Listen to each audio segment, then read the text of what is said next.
పాత 1,500 రూపాయల నోట్ల రద్దుని స్వాగతించారు తెలంగాణ ఆర్థిక మంత్రి ఈటెల. దేశంలో వైట్ మనీ కంటే బ్లాక్ మనీనే ఎక్కువగా ఉందన్నారు. దీన్ని పకడ్బందీగా అమలు చేయాలన్నారు ఈటెల.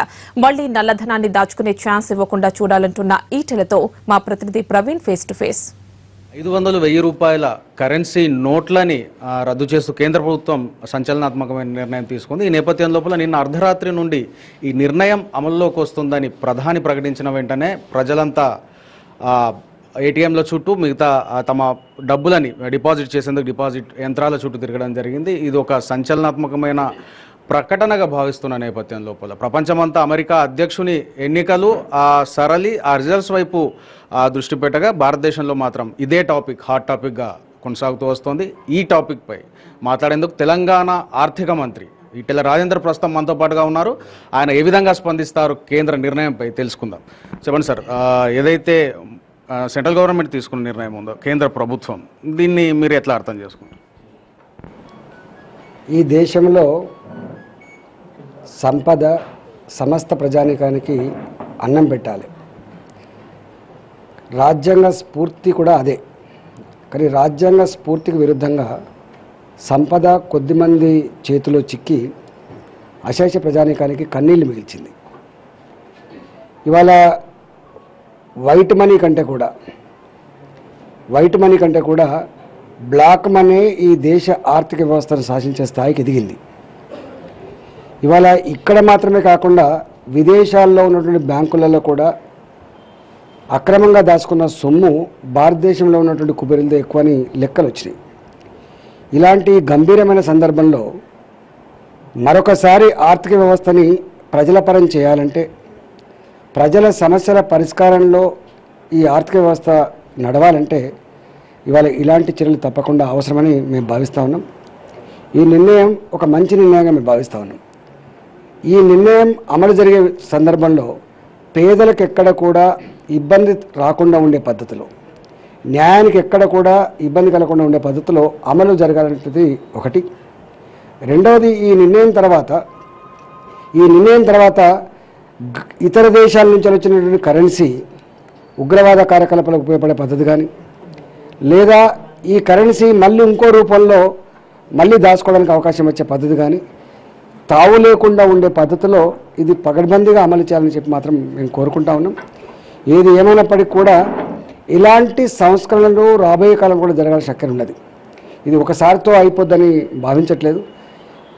ఒక్క మాటలో చెప్పాలంటే చట్టాలు కూడా ఉన్న వాళ్ళ చుట్టమైపోయి ఇవాళ వాళ్ళ చట్టాపట్టాలతో ఇలాంటి దుర్మార్గాలను కొనసాగుతాను. కాబట్టి ఈ డబ్బులతో చెలగాటమైనటువంటి వాళ్ళ భరతం పట్టే దాంట్లో భారతదేశంలో గొప్ప సంస్కరణలు కూడా రావాల్సిన శక్తి ఉన్నది.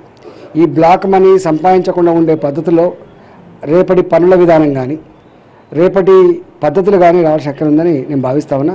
ఈ ఒక్క రోజుతోటే ఒక్క చర్యతోటే సకల సమస్యల పరిష్కారం అయితే నేను భావించట్లే. కానీ ఇలాంటి ప్రయత్నాలు మరిన్ని జరిగి బ్లాక్ మనీకి ఆస్కారం లేకుండా సంపాదించిన సంపాదనలో దేశ సౌభాగ్యం కోసం, ప్రజల సమస్యల పరిష్కారం కోసం తన వంతు కర్తవ్యాన్ని నిర్వహించేటువంటి భావన కూడా రావాల్సిన శక్తి ఉండదు.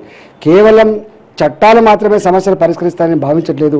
ఇక్కడ దేశ పౌరుడిగా తన కనీస కర్తవ్యాన్ని కూడా నిర్వర్తించేటువంటి క్రమానికి కూడా ఆ దిశగా ప్రజలు తీసుకుపోయేటువంటి అవసరం ఉందని నేను భావిస్తాను. అంటే చెప్పండి, అంటే 500 నోట్లు 1000 రూపాయల నోట్లని విరమించుకున్నంత మాత్రాన ప్రస్తుతం చలామణిలో ఉన్నది ఈ మీరు అంటున్న ఈ నల్లధనానికి కానివ్వండి, మిగతా చర్యలకు కానివ్వండి, పూర్తి స్థాయిలో మనం అడ్డుకట్ట వేయొచ్చు అని భావిస్తున్నాం. ఎంత మేరకు ఇది సక్సెస్ కావచ్చు? నేను ఇంతకుముందు చెప్పినట్టుగా మొత్తం సమస్యకు పరిష్కారం కాకపోవచ్చు, కానీ ఒక మేరకు ఒక అడుగు వేసినట్టుగా నేను భావిస్తా ఉన్నా. అంటే నల్లధనాన్ని దాచుకొని ఈ దేశంలో ఉన్న ప్రజల కన్నీళ్ళ కారకులైనటువంటి వాళ్ళు ఎవరైతే ఉన్నారో వాళ్ళ కొంత చెంపపెట్టులాగానే ఉంటుందని మేము భావిస్తూ ఉన్నాం. ఇవాళ అనేక మంది అక్రమ సంపాదనదారులు, వాళ్ళు రకరకాల పదవులలో ఉన్నటువంటి వాళ్ళు కావచ్చు, వాళ్ళు ఉద్యోగులు కావచ్చు, రాజకీయ నాయకులు కావచ్చు, లేదా వ్యాపార వర్గాలు కావచ్చు, కొన్ని వేల కోట్ల రూపాయలని ఇలా దాచుకునేటువంటి పద్ధతి అవుతుందో తప్పకుండా అది బయటకు వచ్చేటువంటి ఆస్కారం లేదు.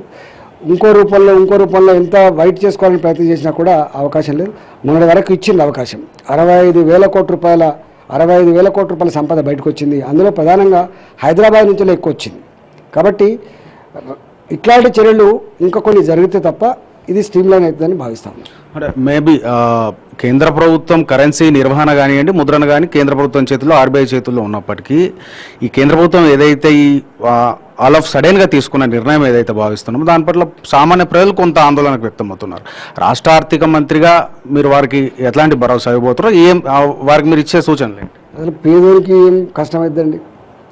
వాళ్ళ దగ్గర ఉంటే గింటే ₹1,00,000 దాచుకోవచ్చు, ₹2,00,000 దాచుకోవచ్చు, ₹5,00,000 దాచుకోవచ్చు, కానీ ₹100 కోట్ల దాచుకుంటున్న పేదలు కాదు. కాబట్టి పేదలకు నష్టం వచ్చే ప్రస్తుత ఉత్పన్నం కాదు.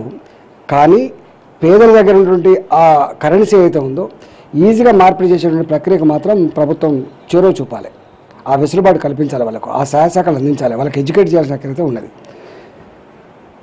రాష్ట్రం పాయింట్ ఆఫ్ వ్యూలో తీసుకుందాం. మనం పెట్టుబడులు ఆకర్షించడం లోపల మొదటి స్థానానికి వచ్చాం. ఏపీతో పాటుగా మనం ఆ స్థానం సంపాదించుకున్నాం. ఈ 2 రోజులు ఏదైతే మనకు సంబంధించిన ట్రెజరీలను కూడా పనిచేయమని చెప్తున్నారు. రాష్ట్ర ఆర్థిక దైనందిక ఏదైతే కార్యకలాపాలు జరగాలి దానిపైన ఏదైనా ప్రభావం ఉంటుందా? కొంత ఇబ్బంది ఉంటుంది. ఒక నిర్ణయాన్ని అమలు చేస్తున్నప్పుడు, ఇంత పెద్ద నిర్ణయాన్ని తీసుకున్నప్పుడు తప్పకుండా కొన్ని ఇబ్బందులు ఉంటాయి. దానికి భరించాల్సిన అక్కర ఉంటుంది, భరించాల్సిన అక్కర. అందుకని నేను ఏమంటానంటే ఇది సడన్గా తీసుకున్న నిర్ణయం కూడా కాదు. మోడీ తన మేనిఫెస్టోలో, ఎన్నికల మేనిఫెస్టోలోనే నల్లధనాన్ని బయటకు తీసుకొస్తానని చెప్పిండ్రు. అనేక పార్టీలు అనేక సందర్భాల్లో లోకసభలో ప్రస్తావించినాయి. నీ హామీ ఏమైంది, ఎందుకు నువ్వు అడుగులు వేయలేకపోతున్నావు అని చెప్పి వారి ప్రశ్న సందర్భాలు ఉన్నాయి. కాబట్టి ఇది 2.5 సంవత్సరాలుగా ఈ సమస్య నాంతా ఉంది. గత కొన్ని నెలలుగా వాళ్ళకు ఆల్రెడీ మీరు ప్రూవ్ చేసుకోండి, మీ దగ్గర డబ్బు ఉంటే చలామణి చేసుకోండి, ఇప్పుడే మీరు వైట్ చేసుకోమని చెప్పినప్పుడు మొన్నటికి మొన్న వచ్చింది. కాబట్టి ఇదంతా సడన్గా తీసుకునే నిర్ణయం అని నేను భావించట్లేదు. గత 2.5 సంవత్సరాలుగా రకరకాల పద్ధతుల్లో కసరత్తు చేసుకొని ఈ నిర్ణయం ప్రకటించినట్టుగా నేను భావిస్తూ ఉన్నా. కాబట్టి ఇది ఈ అనేక రకాల విపరీతార్థాలు తీయాల్సిన అక్క లేదని నేను భావిస్తా ఉన్నా. తప్పకుండా ఈ నిర్ణయం ఒక మంచి నిర్ణయంగా, పేదలకు రేపు, దేశానికి రేపు అవసరం వచ్చే నిర్ణయాన్ని భావిస్తా ఉన్నా. కరెన్సీని మార్చాలి, ప్లాస్టిక్ నోట్లను తేవాలి, రకరకాల ప్రయోగాలు చేయాలన్న వార్తలు వచ్చాయి, సూచనలు వచ్చాయి. కానీ కరెన్సీని ఈ విధంగా, సరే ఇది మొదటిసారి ఏం కాదు, కానీ వెనక్కి తీసుకుంటా దీన్ని బోల్డ్ నిర్ణయంగానే భావించవచ్చా? తప్పకుండా ఒక మంచి నిర్ణయంగానే భావించాలి తప్ప దీన్ని నెగిటివ్గా థింక్ చేయాల్సిన అక్కర్లేదు. మొత్తం ఇది రాష్ట్ర ఆర్థిక మంత్రి ఈటెల అభిప్రాయం. మంచి నిర్ణయమే జరిగింది.